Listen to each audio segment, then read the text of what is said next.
Hey everybody, this is Chris Adams. Thank you for listening to The Middle. I just wanted to present this really cool interview that I found in the archives from the old Drinking Buddies show that we did, my buddy Jerry Brandt and I did on K-Beach Radio. It has Paul Provenza, and we were super excited. We went over to his house, we talked about every kind of subject imaginable. We may or may not have partaken in substances. I'm not going to say we did, I'm not going to say we didn't. But we had a great time, and we talked, and this is back when second season of Green Room was out. It's been a while now, and I know this is kind of old material, but I think it still relates, and everything is cyclical.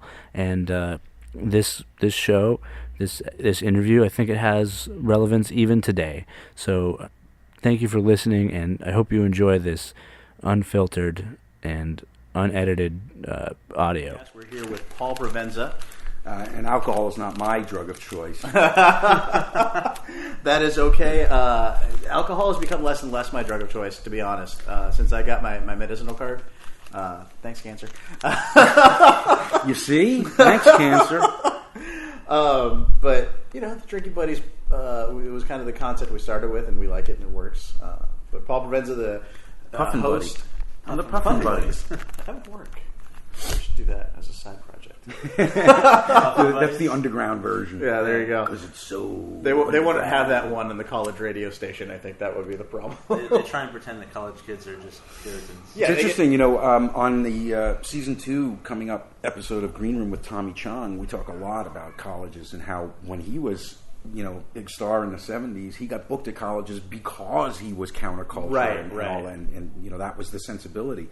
But now, like when you do colleges, they give you a list of things you can't say. Drugs is like number one, and it's just like, what happened? There is no. It's like, well, what happened to the sort of what I thought was organic sort of youthful rebellion and questioning and challenging? It's like everybody's a cog in the machine by the time they hit high school. Yeah. It's been taken over. It has, just like everything else.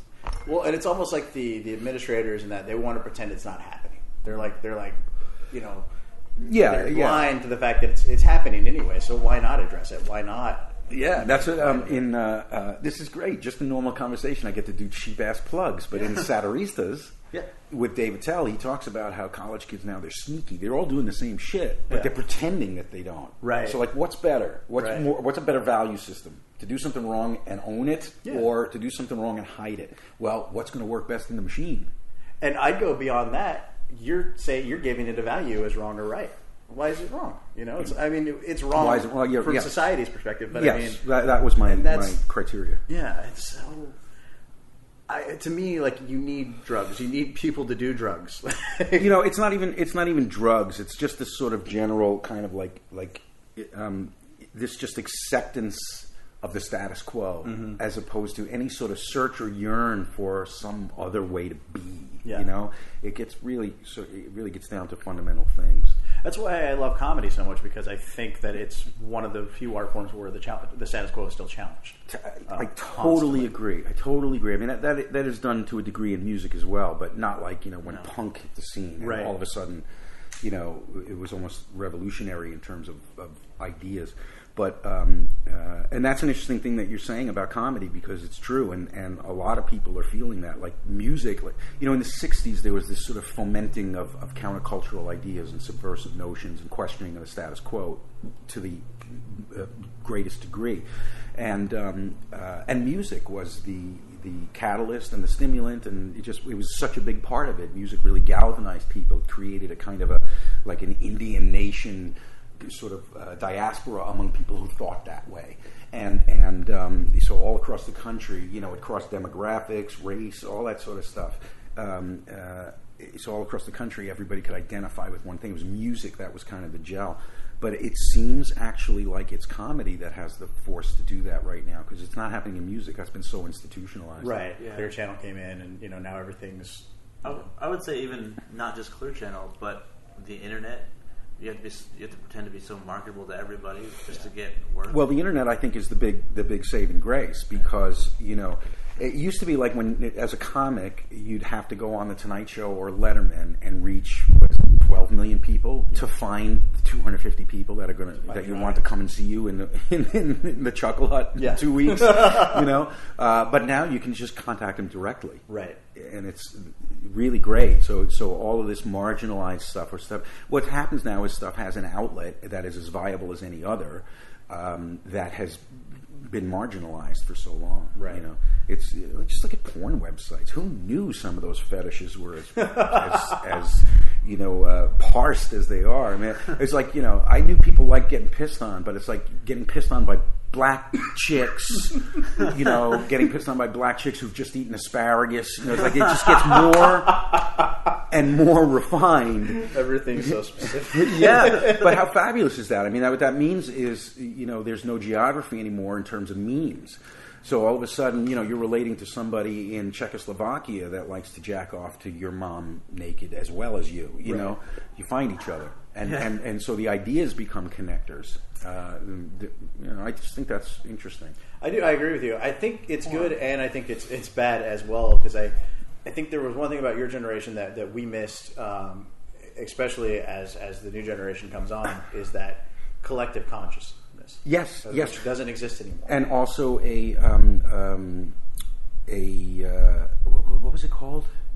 Not a referendum, but in Satiristas, the great Tom Lehrer, who I don't expect you or most of your audience to know who he is, but I've read Satiristas, check him out because he's phenomenal. He was one of the most important people in comedy of the 60s and 70s, and he only performed for 2 years. Yeah. And he's amazingly brilliant. Anyway, like he said, there used to be a consensus. That's what it is, a consensus. If you were against the Vietnam War or you were against, you know, institutionalized racism, you all were going to vote for the same candidate. Right. You know, you either voted for Nixon or McGovern. There was no question. You know, there was no rhetoric around that. Right. And now it's like Cheech and Chong were saying. They said when they play audiences now, there's no consensus. And it used to be their audience they were all going to vote for whoever the fuck it was. Right. They all were in a consensus because they were this kind of people got high, they were counterculture, and they all agreed on the big picture stuff. They said now their audience is like, we can't do jokes about George Bush, we can't do jokes about Barack Obama because half our audience will get angry at both of them. Yeah. You know, and it's like, wow, how did that happen? And I'm not judging it. It's just. It's kind of amazing. Well, I think because they are really still big picture issues. Yeah, for sure. And I think what happened too is a lot of those people that were probably their audience back in that day that were counterculture, they became mainstream. You know. There's that, of course. But what about, you know? Again, we're back to the youth. It's always the youth. The youth is at the beginning of every revolution. Right. It's the youth, and then academia and the intelligentsia gets involved, and then the middle class comes in and finances it. Yeah. You know, that's the traditional. Evolution of revolutions. But going back to what you said about the internet and there being so many different, you know, streams that you can go to, so now the youth isn't all collected one way. Yeah. You know? So they can't organize and they can't decide on one particular thing or one particular candidate. I mean, we saw it with Obama. That was the first time in my generation that I remember seeing like everybody get behind one candidate. I just don't. It's surprising to me. It's shocking, really, to me that an entire generation chooses, or I shouldn't say an entire generation, but a big portion of an entire generation chooses conservatism as a worldview. Like, where's your sense of adventure? Even if it's wrong, it's going to be more fun than this shit. You know, like where is your spirit? I wouldn't even say they choose conservatism, though. I think they just choose apathy. I think that's really. No, I don't believe it's apathy. I don't believe it's apathy at all. You know, it's Lee Camp in Satiristas makes this point. Man, this is awesome. I get to fucking plug myself. Yeah, man, that's what we wanted to have. But really, it's natural, right? Yeah, but I figure I may as well mention it. You know, the book isn't selling that well. Anyway, Lee says that, you know, look what's happened is we have made corporate culture cool. Like, it's cool to have a logo. It's cool to have a label. It's not just a sign of class, or, you know, the rich people wear this. It's cool, right? And I mean, even in ghetto, you know, culture, even in hip hop culture, it's like all that Gucci shit that they had a decade ago. It was like, what? But he said when you make corporate culture and consumerism and materialism rebellious, you've won. Yeah. You know? And I think that's true. And even like with the counterculture things, like you could say that the hipsters are kind of the counterculture of the current, and they're all collectively one, certain look, one certain thing. Even they have their labels and stuff amongst that. Yeah, right. Everybody breaks down to uniforms. Yeah, but it just, I don't know. It's just well, that's what I like is that like Doug Stanhope, for example. Mm-hmm. His fans defy all demographics. His fans are they just can't believe how great he is and the ideas he's batting around. Yeah. And so you get like 60-year-old dudes, you get me, you get like 15-year-old goth kids. Yeah. It's black, white, that's phenomenal. That's really, to me, that is way more interesting to me than a lot of comics pride themselves on sort of appealing to so many people, right? And for a lot of them, it's natural. It's not a decision. Like Jerry Seinfeld isn't. He didn't make a calculated decision to be who he is. That's really who he is. Yeah. He's just not that. He's not the other kind of guy. Yeah, that's just he's a guy who does want to be liked and admired, and likes to wants to include as many people as he can in what it is that he's doing. So it's organic. Right. Yeah. He's just lucky, Yeah. That's just his personality. And if I were going to try to accomplish that, it would have to be a Da Vinci-esque architecture to fucking be able to do that. It would just be so phony and artificial. Were there times in your career where you did try? I mean, like I know I was just actually reading The Late Shift, and I was surprised to see your name in there. I didn't know that you were at one point up for the Conan. According to Jay Leno, it was an 11th hour decision. According to Jay Leno, do you want to hear that story? Absolutely, yeah. Absolutely. Okay. Well, first of all, I'm not kissing Jay's ass because I agree with all the criticisms of Jay. The bottom line is, when you know somebody and they're just basically a really nice guy, you kind of don't want to jump into that fight. Yeah, for sure. And Jay really is a good guy. And that's everything I've read and heard about him. He really is. And I'll tell you something. You look at everybody who's on TV now, and you tell me who has reached those kinds of levels and has never turned their back on stand-up. Yeah. They just keep. They never. It's like they respect what stand-up is, and they own it. That Jay does that. Robin does that. That deserves respect from me. All criticisms of both those guys notwithstanding, because I agree with them all. I just don't care. They're still my friends. And more than just they're my friends. They're doing better for the world than they are doing evil. There you go. Yeah. So I don't really care about beating them up so much. Although it's a little questionable about Leno. His monologues are a little bit. That another one say makes a difference anyway. Well, Roseanne Barr says something very interesting. She says that she said the middle is the most powerful way to go. Yeah. So if you take ideas that are fringe or provocative or challenging for most people, and you can figure out how to get those out there in the middle, you've done the most good. That's what Bill Cosby's all about. Yeah. Cosby was coming up at the same time as Dick Gregory, and they took completely diametrically opposed paths from each other, and really it was Cosby who had the most impact. Cosby, along with a handful of others, Flip Wilson, George Kirby, they, in a cultural way, what they did to America was, while everybody else, the more radicals and the Dick Gregorys and the Richard Pryors, they were constantly pointing up the differences, and they were, we're black and rising to black power and asking for the dignity that they've suffered being without for so long, and really sort of they were separatist in a way. It was like it was us and them, right? And it was like us and them. We have to stop treating them this way, Whereas Cosby and Kirby and Flip Wilson and all those people, they never denied their black heritage. They weren't Uncle Tomming it at all. But they made America cross that divide. Right. When America was sitting there and laughing at Bill Cosby telling stories about his growing up with his brother Russell, that's a middle class white American value system, and an expression of it, and that was really powerful because all of a sudden it wasn't us and them. It was we're all the same. Yeah. So he actually is one of those people who broke down the psychological barriers and really and as P.J. O'Rourke puts it in Satire, he says, when you're laughing that hard with somebody on a really personal, sort of real emotional level of recognition, you cannot look at them as other. Right. Yeah. That's a very good point. I've never thought of it that way, but I think that's isn't that interesting? Very valid. Yeah. I like that. Satiristas is a very interesting book. I love that book. It's a great book. There's I tell you what. Okay, that was a blatant plug. That was a gag. I did it that way purposely.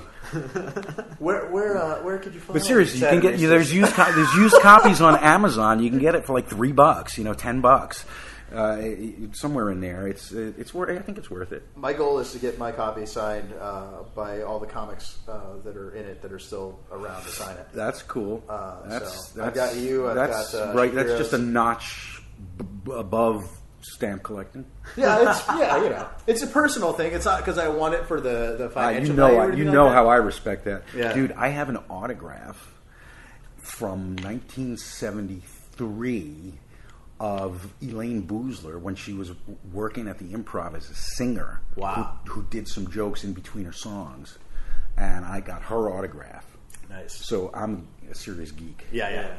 I'm a comedy geek. I mean, that's how I've got other geekdoms, but comedy is the main one. Elaine Boozler, by the way, very underrated. Very, very underrated. Her Facebook page shows you how fucking funny she is, man. Really? I'll have to check it out. She is sharp. Yeah, she's always been that way. Right on. She's really very underrated. Elaine Boozler is one of the best of our generation. Because I've heard the name, but I don't know that I'm actually familiar with her stuff. So now I'm going to have to. Oh, that might be good. Maybe you can discover her clean. But she was relatively ubiquitous. Is there such a thing as relatively ubiquitous? She was really present in the 70s and always had a bunch of Showtime specials and things. But was also always mentioned in that ongoing retarded manufactured controversy. Are women funny? Women aren't funny, and all that sort of shit. So, it's just she got caught up in all that bullshit that had nothing to do with her because she has got a pair of balls on her and she's funny. I don't care what anybody says. Right. Nice. Going to that, going back to your comedy geekiness and the fact that you did Satiristas, you went and sat with all these wonderful comedians. You got to sit down, you got to interview and talk to them about comedy, which is awesome. It's kind of what we're trying to do with the show. And then now you do the Green Room show on Showtime, which is comes back July 14th. There's a blatant plug. Yeah, but that didn't come from me. Yeah, but we worked on our Amazon skills prior to the taping. Has there been any guests that you've had or someone that you've interviewed where you've been intimidated because of your geekiness, or are you at the point now where it just doesn't get to you anymore? Oh yeah, it doesn't. My geekiness is irrelevant. It's for the first time in my life, I'm really comfortable in my own skin and all that implies. And I got to tell you, the greatest, really, it's just a few steps back, and I look at it, and I just, man, the greatest fucking art project I've ever done is my life, man. It's fucking hilarious. It's retarded hilarious. I've been doing stand up all around the world. I've been peripatetic since I got out of college, really. And I've been in every armpit in this country doing stand up in the trenches in the '80s. And it's fucking. Man, the experiences and the people and the circles that I travel in, and because I'm so fucking ADD, all of a sudden I'll go make a movie. All of a sudden I'll do a series. All of a sudden I'll do a Broadway show. That kind of shit. And so I never had any real consistency or anything in a quote unquote career path. But where was I going with this? You were talking about how your life is your greatest art project. So I asked you if there was ever anybody that. So I ended up doing all these different kinds of work and all these different kinds of ideas, and plus I was very fortunate. I was very privileged to get a really cool, interesting, good education, and with a lot of different people from a lot of different places and everything. And I came out of a very strict family, and so it was like I was just like opening a door, look what the fuck is out there. All right, I'm coming. And then when I got out of college, it just the spring uncoiled, and that probably informs my thing I was saying earlier about how, like, where's that spirit of adventure? I just assume that that's in every kid. Yeah. I don't know. I could be wrong about that. I think it is, but I think I think it's in there. Yeah, it has to be. They fight it. They fight it because they're like, it's like the dog whisperer. Yeah. They got your number and they fucking they make you their bitch. Yeah. It's that simple. You did the Dog Whisperer, by the way, is the greatest thing in the world. You love that show? Oh my! It's the greatest thing in the world. The Dog Whisperer is the most important thing ever. I want to disagree with you on that, but I'm telling you. People ask me what I do to prepare for the green room, which is totally off the cuff. It really is. I'm really concerned about the authenticity of that. There's no prep. I mean, I get a few ideas going, but they're the ideas that would be going if I knew I was going to hang out with that person. It's funny. On the way over here, we were listening to Maron's latest podcast, or not his latest, but the one where he did Gary Shandling on the show. And I guess they did the green room together. Yeah. And they were talking about... In fact, they hooked it up on the green room. Yeah. They hooked up the podcast. Oh, okay. Yeah, and they talked about on the podcast like how it was just it was very free-flowing. Oh, did they? And it was a little intimidating to some extent, I think is what they're saying. But that's fantastic. I got to listen to that one. Yeah, it's really good. Wait, where was I going with that? I was going to a point that would impress young, wet behind the ears. Oh, we were talking about the lack of rebellion. No, before that. Oh, I think I was done. Okay. I'm sorry, I didn't mean to cut you off. But see, this is the curse of working freeform, which is what I've been doing for quite some time now. Yeah. People say, are you still doing stand-up? And I was like, well, I haven't done a conventional set in about 2 years. Mm-hmm. But I feel more of a comedian now than I've ever felt in my life. Because what I'm trying to do is trying to make my life and my work indistinguishable.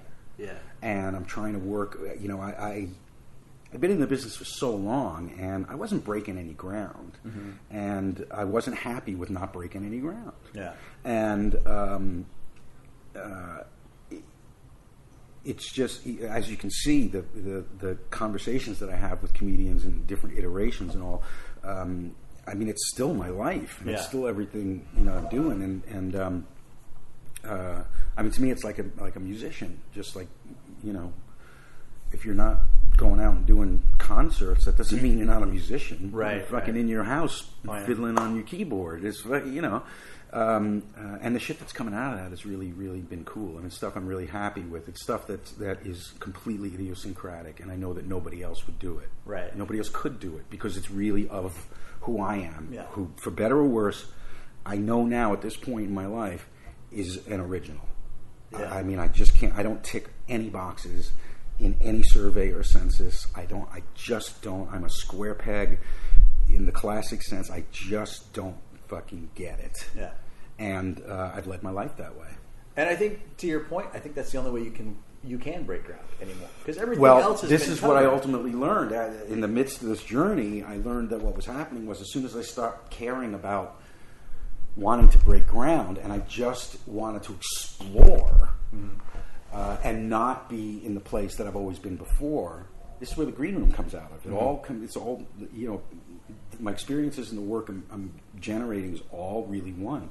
That's pretty exciting. It's definitely going to change. When I die, it's going to be a different thing because I know that, and I stopped caring about success in traditional, conventional, colloquial terms, and I started thinking about success as being like what really is like my thing. Yeah. That just like nobody can look at. As a comic, you want to write the joke that nobody can steal. Right. Exactly. It's got to be you doing that joke, and really great comics do that all the time. Woody Allen did it. Mitch Hedberg does it. Stephen Wright did it.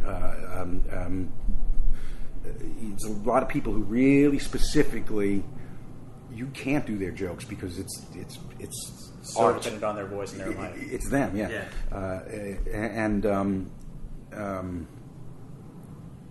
So I said, as long as I do that, mm-hmm. that's successful. And I said, I wanted to go back to what it was when I first started doing stand-up, which is where I would do anything. There was nothing more important or more enjoyable or meaningful to me than doing stand-up. I didn't give a fuck how many people I was in front of or how much money I was making or wasn't making or any of that sort of shit.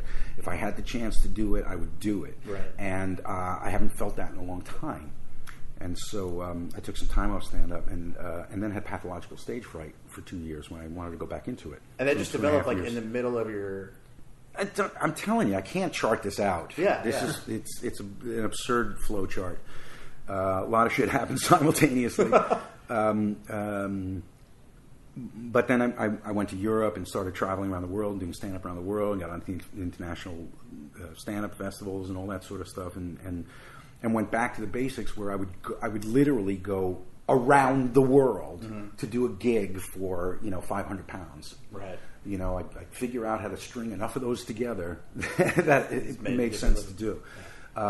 Just to have experiences and to just feel what I felt in the beginning when it was the most important thing in the world to me. It still was. I just didn't understand how anymore. Right. Where was I going with this? I think I got the title from my DVD. Well, and I think that love shows through, and I think that when you love stand-up, above all else, like if you don't do this because you don't care about succeeding, you don't care about making money, but you do this because you truly love the art form, you truly love being on that stage in front of, like you said, 2 people, 5 people, 100 people, or 1,000 people, or 20,000 people, that will make you successful.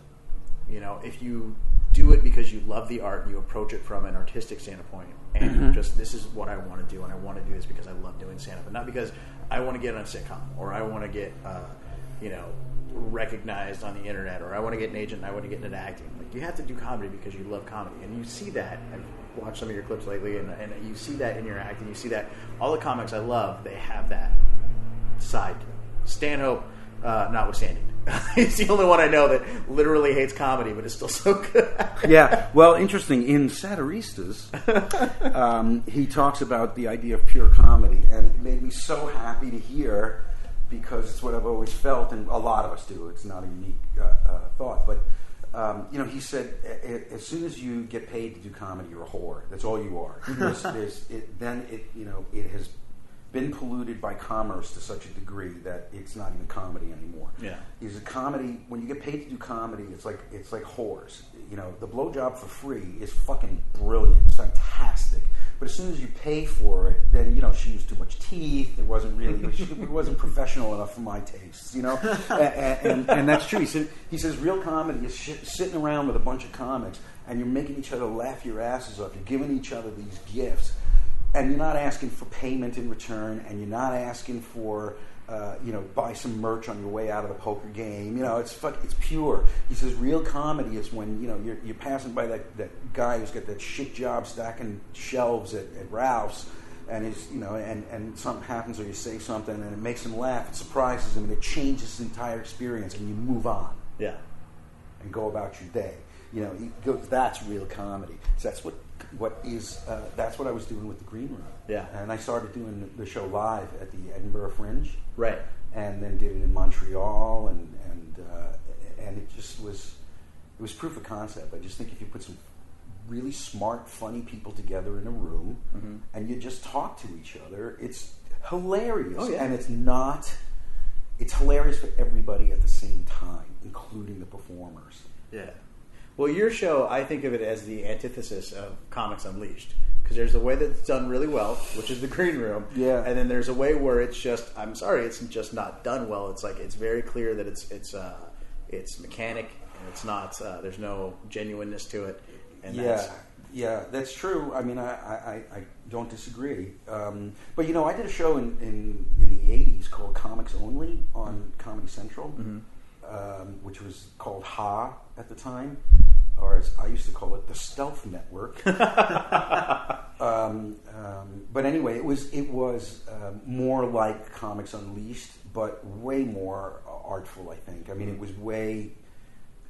was much more self-effacing, and it was almost tongue-in-cheek from top to bottom, but the core of it was feeding comedians and having a conversation about the material. But I would give every comic the option. I would say we could just go off the cuff or whatever you want, you know, and so it was what it was.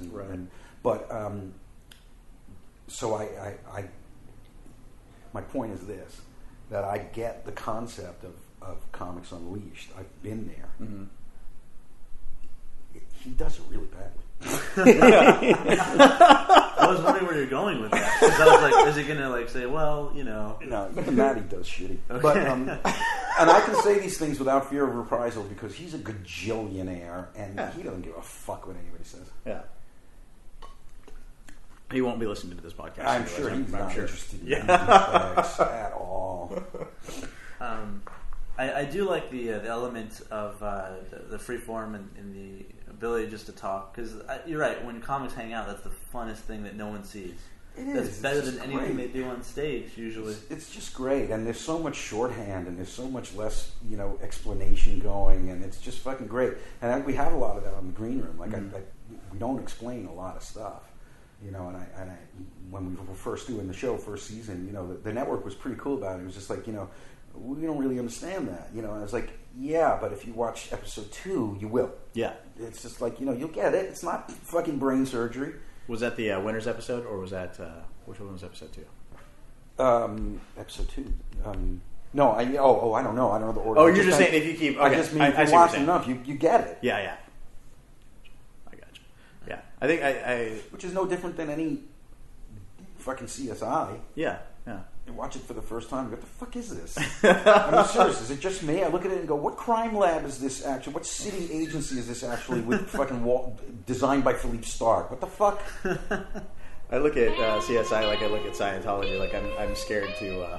Yeah, I know, right. Yeah. Can I take this for 1 second? Absolutely, man. Oh, right, we were at How Much Minor and Alan Sucks.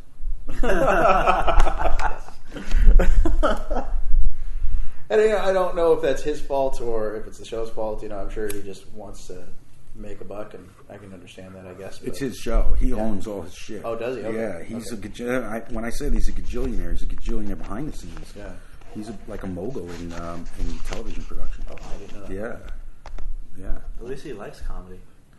Yeah. So that's what I'm saying. True. Like, yeah, it is a spot for comics to get out of it. So that's But your show is much better. Thank you. Much better. That was a plug from him, not me. Yeah. Well, no, it is. I mean, it's just, you know. But talking funny is an interesting issue. What really? Yeah. Because talking funny, it's clearly, you know, it's clearly a ripoff. Although, I have to say, it's not a ripoff because this is the simplest of ideas that has been pitched a gajillion times, which is why I said only I could do this, because it's definitely me. It's definitely my sensibility and everything, you know. But it's not an original idea, and it's not an idea that could or should be protectable. Right. I mean, that's like saying a talk show is an original idea. So Craig Ferguson is stealing from Jay Leno or knocking off Jay Leno. It's a crazy notion. Right. But here's the thing, is that HBO is the 800-pound gorilla, and HBO is going to get the Chris Rocks and the Jerry Seinfelds and the Louis C.K.'s, and, you know, that means that, you know, I asked Louis to do it. Louis was going to do it season 1. Mm-hmm. He couldn't because he was in production on his show, and so I called him about doing it in Montreal, and he was like, well, I just did the HBO thing. Yeah. So it's like, that's the problem with talking funny. Right. It keeps you from getting those names. Okay. Because he'd be great on that. I think he'd be even better. Louis did it live. We did an episode of the Green Room live at Montreal a couple of years ago. It's a $10 ticket, 99-seat theater. Wow. Great little theater on St. Catherine Theater. 99 seats, $10 ticket. The lineup was Eddie Izzard, Louis Black, Billy Connolly, Louis C.K., and then halfway through what turned into about a 3-hour night, the kids in the hall came up to fuck around. Oh, nice. $10 ticket, 99 seats. Wow, that's awesome. I'm going to go see Eddie at the Hollywood Bowl in July, but it was not a $10 ticket. No. He's one of my favorite comics. He's phenomenal. So, but that was the thing, is that Louis knew the show and had a great time, and he was going to come and do it, and then all of a sudden, you know, have to deal with the fact that you just did that. Yeah. And really, that there's no, you could do them both. There's no difference. It's like doing Letterman and then Leno. It's like, what's wrong with that? Yeah, and Talking Funny, I saw it was just more about interviews about stand-up and theories behind. It's like watching music theories. Yeah, and it was no, not even. I don't think. I think it's better even less. That. No, I think it's actually a little bit less than music theory. It's more like. It's more like listening to a bunch of motorcycle enthusiasts sitting around. You know, it's like if you're interested enough in, you know, I mean, it was kind of nuts and boltsy, but also it was from the perspective of four superstars. Mm-hmm. Yeah, you know, and like what I go out of my way to do on the Green Room is to make it not about the obvious things.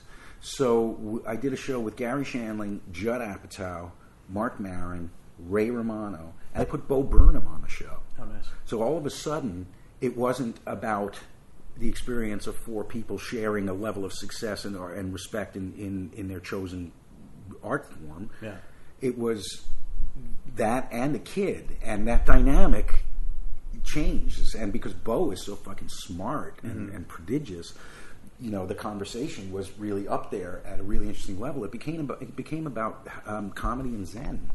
And at one point, I asked him to explain some Zen notion that he just put forth, and I'm going, explain that to me in terms of comedy. Mm-hmm. And he starts to break it down. You know, and it gets down to the key is authenticity, and more authenticity. Yeah. And that's not what Talking Funny is doing. No, I agree with that. I think there's some authenticity in their interaction, but it is very mechanic again and very forced. And it's in a bubble with what they're talking about. It's in a big honking bubble. I find that too when I hear comics that have been doing it for extremely long times that are very successful. I go, you're telling young comics like, oh, you just do this. It's like, well, that's what you did, and it doesn't work that way anymore. Exactly. Like when I watch Funny People in the scene when he goes, oh, I just passed Bud Freeman at the Improv. Bud Freeman hasn't been there for years. Yeah. I'm only 7-8 years in, and he's never been there. He doesn't own the place anymore. No, he doesn't. It's a corporation now. Yeah, but he doesn't even own it. Yeah, he sold that. He kept the name. Yeah, so he's basically Colonel Sanders. Yeah, more or less. Yeah. So, but it's just that perception is different. Yeah, because what you guys did was because Bud came out of the truth of it. Yeah. You know, Bud was there when fucking Pryor was showing up, coked out and naked on stage at the Improv in New York. I mean, Bud was there. Yeah. So Bud at least it's a little different than the guys who are buying franchises from him. Yeah. Yeah, I respect him versus them. I think that's the problem to me with comedy now is it's a lot of people that are just so disconnected from it. It's become institutionalized. It's become a commercial industry. You know, it's a big industry in showbiz now. I mean, comedy never. Look at what not Live Nation. What's the comedy management / production company? Levity. Hang on one second. I'm going to take this too. Hey, Leanne. Yes, turn it off. Yeah, it's great. Zoglin's book. It's great. Yeah. It's one of my favorite comedy books. Yeah, and I love it, but there's certain things like I wasn't around to experience. Yeah, I was there. I was at almost all the shit that he talks about. Yeah. I'm fucking old. Yeah. But in fairness, I was there. I used to go as a patron when I was in high school. Mm-hmm. Be like 14, 15. You just couldn't drink. You could go. And I had a friend I used to go there with, and it was just like I even though I wasn't doing comedy yet, and I wasn't in the thing. It's like I was there on some of the nights that he talked about. Was that what influenced you to get into? Because you started pretty young too. You started when you were 17, right?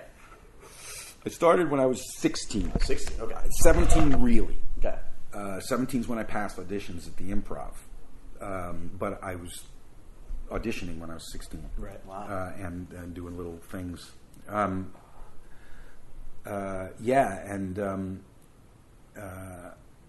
Comedy at that time, comedy in the late 70s, I'm sorry, actually early to mid 70s, was very much an offshoot of the counterculture movement. Mm-hmm. It was subversive, it was satirical, it was biting, it was caustic, it was transgressive, it was polarizing, and that's where Derek and Clive came over from the UK. National Lampoon was just fucking balls like I'd never seen. So you went right from in that genre. You went right from Mad Magazine to National Lampoon, and it was really edgy, smart stuff. Saturday Night Live wasn't even on the scene yet. They were doing live shows in New York, and they were involved with the National Lampoon Radio Hour and stuff. And on the West Coast, you had Credibility Gap, which was Michael McKean, Harry Shearer, David Lander, a couple other people, doing the most amazing. The show was only on the air for a couple of years, and it's like a major, important, element of countercultural comedy. Cheech and Chong were coming up. So there was really, the stuff that was coming. It wasn't blue collar comedy that was emerging. Yeah, and it was all subversive and countercultural. And then Watergate happened. Oh fuck! It was just, so that's the comedy that I'm steeped in. Right. As well as having found that, because it was, you had to look, not everybody knew there was a comedy club on 44th and 9th. Right. It was like jazz, to jazz hipster. It was like it was a real alternative, not long after Lenny Bruce, it was a very hip, smart, sophisticated thing to be going to. Yeah. That's why Belzer is such an interesting cat. He came out of that. Right. He's in the Groove Tube. Have you ever seen that movie? No. It's like in 1972 or 3 or something, and it's like, oh fuck, it's great. Sketches. So that's what I was steeped in, and that was all. And that's just the tip of the iceberg. Monty Python came over around then. It was really good shit going on. Yeah. Robert Klein was coming out. Carlin had broken through his transition. Pryor was on the scene in a big way. It's fucking great time. This generation of comics have been influenced primarily by ironic detachment. Yeah. Yeah, I don't get that. And some of the comics try so hard for that ironic detachment that they're missing. You don't feel connected to them. Right. Well, that's earlier. The thing. It's the same thing as the Pryor example. Mm-hmm. So many comics, particularly black comics, took the wrong lesson from Richard Pryor. Mm-hmm. And they went away thinking this is what it looks like. Yeah. But Pryor didn't set out to make something look like something. Right. And that's the thing. Now, along the way, countless people who were doing great shit. But you're right, that happens a lot. A lot more than the other. Right. And it's the same thing with ironic detachment. Yeah. There's some people who do it and they use it as a color on their palette. It's a choice. It's a stylistic choice. It's a choice to express real heartfelt connection to something. Yeah. And there are comics that do it well, but I think the prior of ironic detachment is probably Patton Oswalt and some of those guys. And the comics that I see now. Did you say the counter to that? The counter to ironic detachment? No. I'm saying because I think Patton is the opposite of ironic detachment. I think he did ironic detachment. Zach Galifianakis is ironic detachment. Daniel Tosh is not. No, I don't think Daniel Tosh is. No. Sarah Silverman is a phenomenal case study because Sarah is ironic detachment done brilliantly. Sarah is essentially doing a character piece. Yeah. Done brilliantly. So she's an example of somebody who uses the form of ironic detachment but doesn't detach. Right. There's a real point of view in what she's doing and a real statement. And it's not a vague statement as Stephen Wright's is. Mm-hmm. It's not really a definable statement except outsider and this kind of he's intelligent, he's thoughtful, there are some big ideas in his silly little koans that he calls jokes. He's brilliant at ironic detachment. So it's not the fact that ironic detachment exists that's the problem, or that it's a bad choice or idea.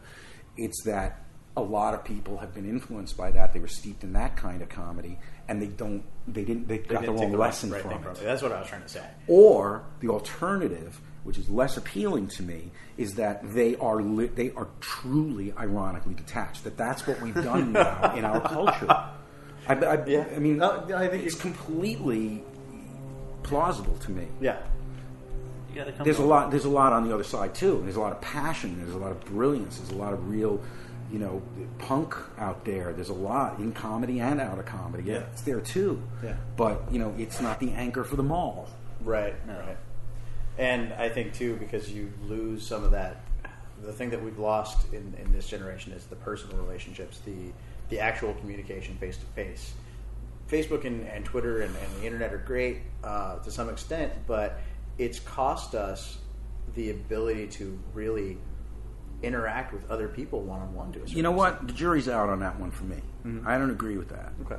I think what's happening is very interesting, and I think it's no different than any other major force in culture, which is that some people respond some way, some people respond another, but there is an overwhelming majority, some who respond in a particular way. Yeah. I think that's just a fact of life. Yeah.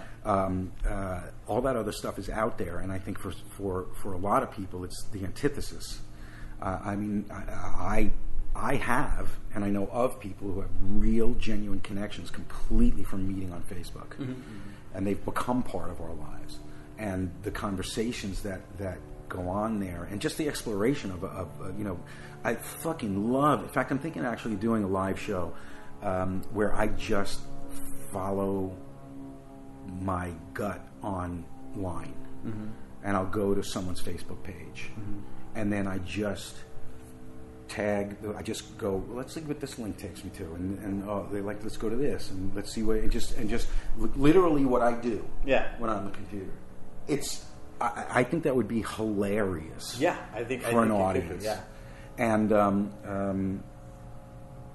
so that is another phenomenal aspect. I mean, the people who love Doug Stanhope bring other people in to get to know Doug Stanhope, and then Doug Stanhope is able to bypass Live Nation and everything that wants to be Live Nation. Yeah.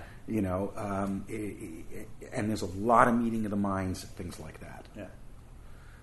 I know I've become very, very close friends with people in the atheist movement, who I found just by connecting with people who connect with people and connect with people. I mean, I was aware that there was a political movement around it. There's actually, but like atheists are herding kittens, there's all these different groups and everything, and there's just so many different expressions of the same idea out there, but they're all finding each other now. Right.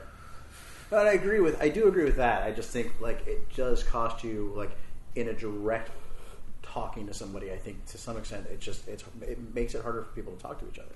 In person. Again, yes, for some people that's true. For the most people that's true. Yeah.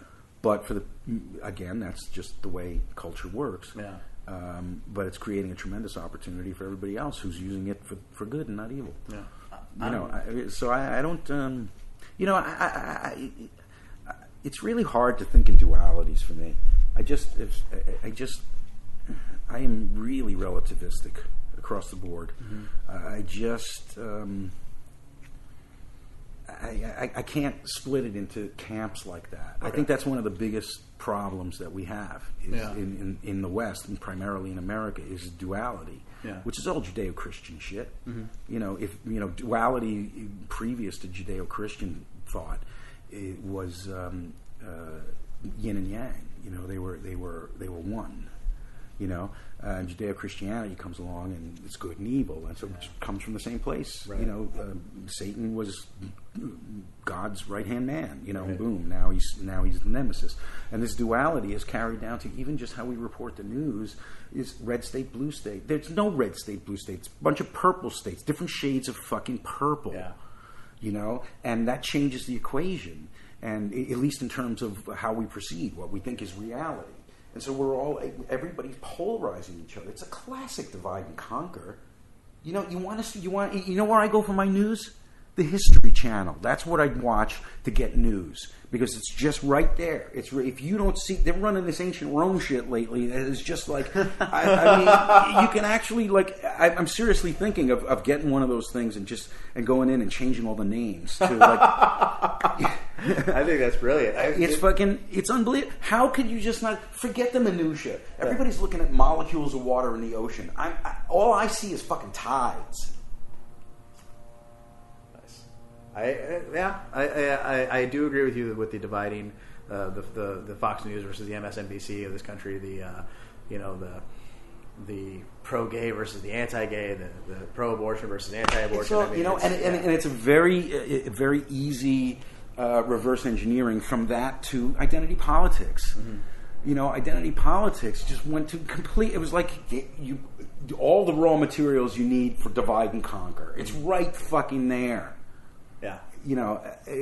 What does that mean? How does that make me vote? I couldn't tell you. Yeah. But I feel like if enough people started thinking of it that way rather than us and them, as I'm going to quote. This is really funny. Like, we're having a conversation about global politics, and my quote of choice is from Steve Allen. Right, what does that say about me? Okay? But what he said was, a lot of wars are fought between the good and the good. Yeah. And that's the fucking truth. Yeah. And the truth is that it doesn't matter whether you're gay and lesbian or transgender or black or Puerto Rican or Mexican or Latino or Chinese or Eskimo or Native American. It's all about the haves and the have-nots. And right now, all the have-nots are arguing over bullshit. Yeah. Yeah. And if the have-nots got together, the haves would fucking shit a brick. Right. But the haves, I think, keep us. Of course. They throw that shit out there to divide. Of course. And, it's not conspiracy theory I'm talking about. No, I'm not talking about like they all got in a room, although the Bilderbergs is pretty fucking close. And orchestrate a global culture. I think that's what they want. Yeah. But it's people following the dollar and creating the demand for the stuff that they have to give them. It's always been that, and it'll always be that. It's no different than the people who show up and on the fucking wagons, the gypsy carts, whatever the fuck, mountebanks. I couldn't think of the word. I didn't know the word, so you were one of them. The guy gets up selling snake oil. Yeah. It's the same fucking thing. Yeah. I mean, all the institutions, they're all exactly the same. I'm a cunt hair away from anarchist. I think the only problem is I have such a lack of belief in humanity to actually manage ourselves. Like I've always thought anarchy would be the best, but then I'm like, but we're all fucks. Like, yeah, but it would be way more fun. Yeah, it would be Seriously, fun. Like I really want. I was kind of bummed about the end of the world shit, and I want like Mad Max. I want to see people sucking cock for water. I want to see fucking. I'm just gonna put my lawn chair out because you know what? I've been much. I mean, I'm very fortunate. Obviously, I'm not living high on the hog here. By the way, I bought this in '87. Oh. I mean, I'm not a materialistic person, right? And I know that if I lost everything, I know how to fucking survive. Mm-hmm. Yeah. I know I do. Yeah. Because you've been there. Because you had to do it. Yeah. These cunts, they're gone, man. Yeah. They're gone. Yeah. They're gone, and we're gonna have squabbles until our species is destroyed. So at least let's have funny ones. Let's have ones we haven't seen yet, or ones that are like, oh shit. Remember Boondock Saints? Yeah. Dude! Yeah. We're in Boondock Saints! I fucking love that. Oh, that's awesome. What? I was going to say, like, kind of like that video you showed us when we first got here of the guy, kicking down the computers and stuff. Oh, yeah. Yeah, what is it? Angry Armless Man Destroys Hotel Lobby? Is that it? Is that right? Yeah, go see that fucking Google. Or go to my fan page. There you go. I would tell you all to go to my personal page, but I maxed out the limit on that. But I'm double posting on the fan page, and I'm going to shut the personal page down and move everybody over there. So really, come and fucking... It's just weird. Just weird shit pops up. It's such an eclectic, weird group of people. It's kind of like what I was talking about. It's just follow some links. It gets really bizarre. Yeah. All right, I think we're done. I think so. We've covered it. We've covered a lot here today. Had you for an hour and a half. And I barely was able to talk. I love that. Oh, I'm sorry. Was I cutting you off? Yeah. No, I didn't shut up. No. It wasn't you. It was this guy. No, I'm kidding. Okay, I'm really high right now. But I think that was actually maybe an interesting thing to listen to. No, absolutely. I think it will be great. I was going to say about the internet though. It's made people, you're right, communicate more. But I'm socially awkward in real life, and now I'm socially awkward on the internet. Oh, that's fucking brilliant. That's hilarious. Well, there's two things I'm bad at. It's great. Dude, that's hilarious. That's hilarious. Yes, that's so askew from everything else that I've heard that's about that kind of thing. Mm-hmm. Wow, am I high.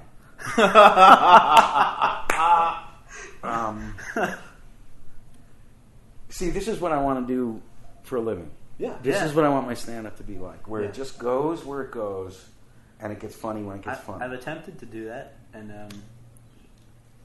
I'm actually thinking maybe of going and just doing live shows where I just interview the audience. Yeah, that would be. I think that would be amazing. But not like a Phil Donahue thing. Mm. Just like a I'll find somebody interesting in the audience. Yeah, let's talk about your audience. I mean, it's automatically funny just because it's it's just some guy from the audience. Yeah. I mean, really authentically doing that. Like real interview type stuff, like get real deep. Like this. Yeah. Because nobody gets deep when people try and talk to the audience. It's the most like base and annoying thing. It's like, oh, you're just saying, how's your day? And it's like what I have to do at work. You know what? Here's the thing: is that I always, in any social interaction, this is along the lines of what you're talking about. In any social interaction, in anyone at all, in any context, any human interaction I have, I will more likely than not say something just completely inappropriate. It's just the way my life is. I don't know what the fuck it is. I used to do the same thing. My brother would yell at me. He's like, "Why are you're drunk? We're not supposed to talk about politics." I'm like, "But that's what's interesting right now." Yeah. That's what I like to talk about, or religion. I enjoy things. I met this terrific guy. His name is Azar. I'm going to look this up because I want to. We're not recording now, are we? We are, but it's okay. We are? I'm going to edit this a little bit anyway, so A little.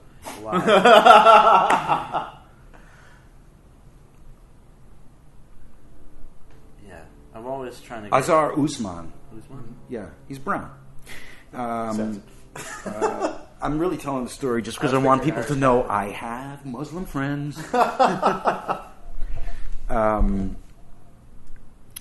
This guy was really cool. I met him at Kyle Cease and Doug Stanhope. Kyle Cease and Louis Anderson's. That you'll know why that happened. Yeah. No, now I have to tell that story. Boot camp, and I went to I did the boot camp because Louis called me and asked me if I would, and I love Louis. He's just a lovely guy. I mean, Louis is, he's Louis. He's lovable. He's adorable, and he's funny, but he's out of it a little bit, Anyway, I just love him, and I really would do anything that Louis asked me to do. He's just that kind of nice guy, right? And so I went and did it because right before Louis called me, I read Doug Stanhope's blog about it, and I thought, I can't wait for somebody to tell Doug that I just did this fucking thing. I'm going to get the most hilarious message. But here's where it got interesting. At one point, about 5 minutes into this class or whatever, we're talking about transgression. We're talking about crossing lines. We're talking about the unexpected and stuff like that. And I go, well, I think the best comic on earth is Doug Stanhope. And I just continue to talk about why Doug Stanhope is so fucking great. Was Kyle in the room for this? Kyle and Louis. So. And everybody's like, whoa.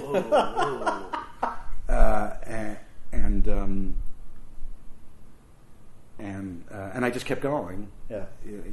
And I said, what, are there people here not particular fans of Doug Stanhope? And somebody went, well, no, he just wrote this whole thing about, and I go, okay, that's the kind of comedy I'm interested in.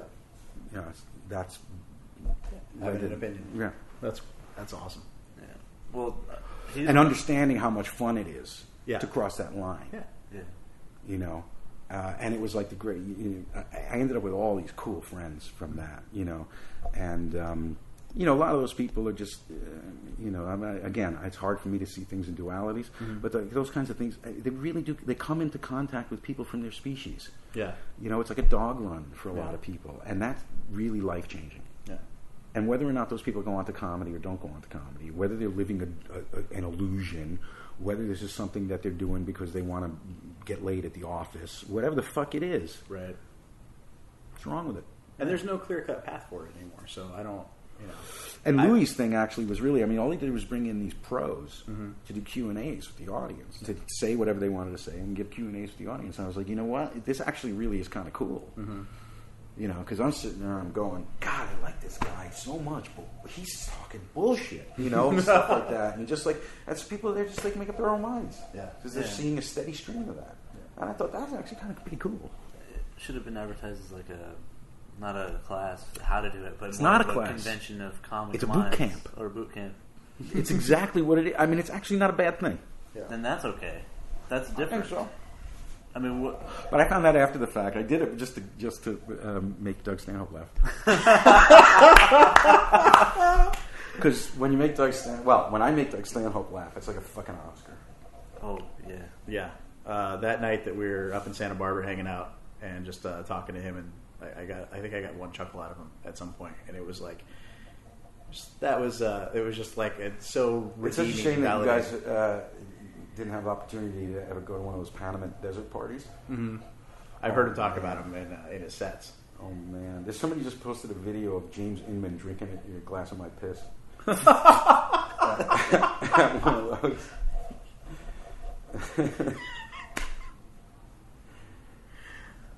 So I had to have been there, is what you're trying to say.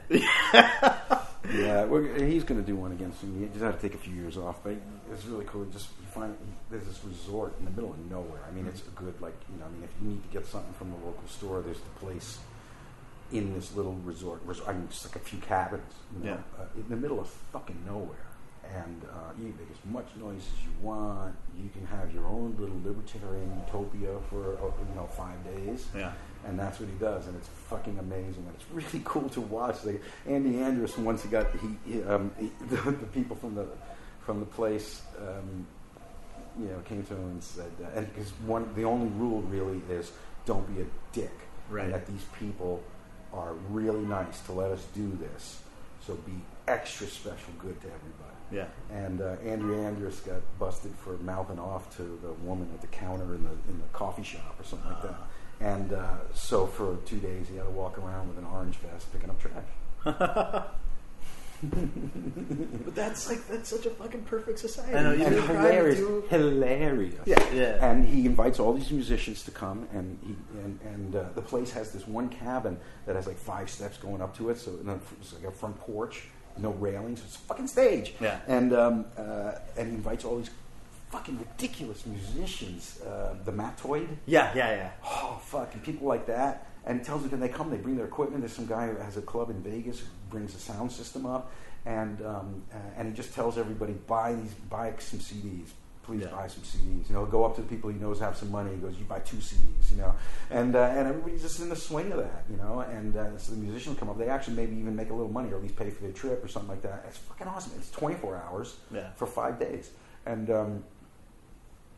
and then there's these ceremonial things, and there's a king of the party thing. And last party, there was an insurrection, and the king was overthrown, and a new one was installed at 3 a.m. You know, fucking Viva Che, banging on doors, going to rustling tents. There's the whole campground because there's only a few cabins, and I mean, it's like comedy Woodstock. It's like fucking, it's just hilarious. You just never know what's going to happen. And there's other people are off in the woods fucking, and everybody's on drugs. Yeah. It's hilarious, and it's so cool. It's just, we need to organize one of those parties amongst our friends. Yeah. Dude, if you're serious, I'll tell you where the place is. But absolutely. It's like totally on the QT. I would really love to do that. Seriously, you can't tell anyone. You either do it or you don't, but you don't tell anyone. I promise. All right. Turn this off now. All right. Thank you for listening to The Middle with Chris Adams. Please subscribe, please comment, please let me know what you thought. You can follow me on Twitter at Comic Chris Adams, Comedian Chris Adams on Facebook, and Comic Chris Adams on Instagram. My website is chrisadamscomedy.net. Please let me know what you think. I thank you so much again for listening. Have a wonderful day.